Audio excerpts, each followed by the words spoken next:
सम्माननीय सभापति महोदय, प्रिय प्रधान शिक्षक, गुरुजी और गुरुमा, बृंद तथा मोर छोट बड़ भाई भौणी माने आज यही पवित्र दिवस रे मते किछि कहबार सुजोग मिली तिबार मु निजकु धन्य मने करुछि।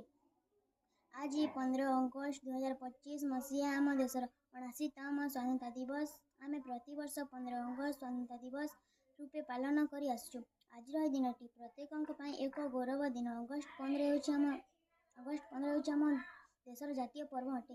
आपण माने समस्ते जानछिते आम देश भारत 1940 मसीहा अगस्त 15 तारीख दिन ब्रिटिश शासन मुक्त होई स्वाधीनता लाभ करिथिला।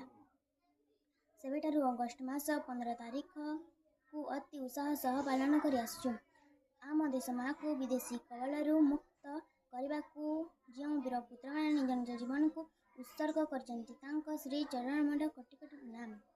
आम देश भारत को स्वाधीन करने को बहुत स्वाधीनता संग्रामी मान को अवदान रही।